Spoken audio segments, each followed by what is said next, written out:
امام مہدی جب آئیں گے تو کسی امام کو فالو کریں گے، 4 اماموں سے اگر کسی کو نہیں تو اہل حدیث کہتے ہیں دیکھو کسی کو فالو نہیں کریں تو آپ کیوں کرتے ہیں؟ وہ مجتہد ہوں گے اس لیے کسی کو فالو نہیں کریں گے، تو جو مجتہد ہے وہ کسی کو فالو نہ کرے، جو مجتہد نہ ہو وہ مجتہد کو فالو کرے۔ اس کی دلیل یہ ہے کہ حضرت عیسیٰ اور امام مہدی جب آئیں گے اگر وہ مجتہد ہوں گے، جیسے ظاہر ہے کہ مجتہد ہی ہوں گے وہ، تو اب ہمارا اہل حدیث حضرات سے سوال یہ ہوگا کہ اب بھی آپ خود اجتہاد کریں گے یا ان کی تقلید کریں گے؟ ہم کہتے ہیں اب آپ کو حضرت عیسیٰ کی تقلید کرنی پڑے گی، مجتہد ہوں گے،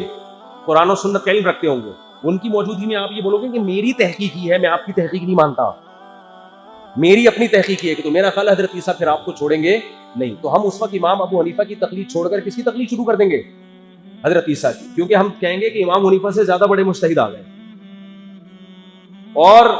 حضرت عیسیٰ کسی کی تقلید نہیں کریں گے کیونکہ وہ خود کیا ہوں گے؟ مجتہد، جیسے کہ امام حنیفہ کسی کی تقلید نہیں کرتے تھے، لیکن امام حنیفہ اس وقت تقلید نہیں کرتے تھے جب وہ مجتہد بن گئے تھے، جب تک مجتہد نہیں تھے وہ بھی تقلید ہی کیا کرتے تھے۔ اسلام میں آپ کو 2 ہی طبقے ہمیشہ سے ملیں گے، یا تو مقلد یا مجتہد، یا تو خود آتا ہے لہذا ضرورت نہیں ہے، خود نہیں آتا تو اب کسی مجتہد کو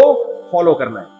لوگ کہتے ہیں جب نبی موجود ہیں تو کسی مجتہد کو فالو کرنے کی کیا ضرورت ہے؟ نبی تو موجود ہیں لیکن بنفس نفیس تھوڑی موجود ہیں، نبی کی احادیث ہیں، نبی کا قرآن ہے، اس کو سمجھنا پڑتا ہے، تو سمجھنے والے لوگ الگ ہوتے ہیں اور جنہوں نے پراپر علم حاصل نہیں کیا ہوتا وہ الگ ہوتے ہیں، جن کے پاس پراپر علم نہیں ہوتا وہ ان کو فالو کرتے ہیں جن کے پاس پراپر علم ہوتا ہے۔ ڈائریکٹ نبی کو فالو کرنا ممکن ہی نہیں ہے، تو یہ صرف الفاظ ہیں، الفاظوں کا ہیر پھیر ہے، اور میں جانتا ہوں اہل حدیث بھی لازمی تقلید ہی کر رہے ہوتے ہیں اپنے علماء کی، لیکن اس کو نام تحقیق کا دے رہے ہوتے ہیں، وہ سب ہی کر رہے ہوتے ہیں، وہ اپنے عالم پر اعتماد کر رہے ہوتے ہیں۔ ہر حدیث کی کون تحقیق کر رہا ہوتا ہے بیٹھ کے؟ انہوں نے بتا دیا یہ حدیث ہے، اگلے نے مان لیا، اس کے مخالف حدیث ہے یا نہیں ہے یہ لوگوں کو پتا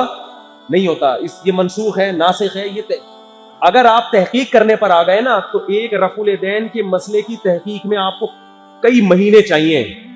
یہ جو لوگ کہتے ہیں نا ہم نے تحقیق کر لی ہے، ان کو میرے پاس لے کر آئیں کبھی، پھر میں بتاؤں گا کی ہے کہ نہیں کی ہے۔ درجنوں حدیثیں ان کی نظروں سے اوجھل ہوتی ہیں، حدیثوں کے ترجمہ تک نہیں پتا ہوتا ان کو، تو ہر آدمی تقلید کر رہا ہے، کچھ مان لیتے ہیں کہ ہم کر رہے ہیں، کچھ مانتے نہیں ہیں کہ ہم تقلید کر رہے ہیں، بس وہ اپنے آپ کو محقق کہہ رہے ہوتے ہیں کہ ہم تو کسی کی تقلید نہیں کر وہ بھی رہے ہوتے ہیں۔ فرق یہ ہے کہ مجتہد کی کر لو یا 15ویں صدی کی کسی مولانا کی کر لو۔ ہم کہتے ہیں جو گزر گئے، جن کو آدھی سے زیادہ امت نے فالو کیا،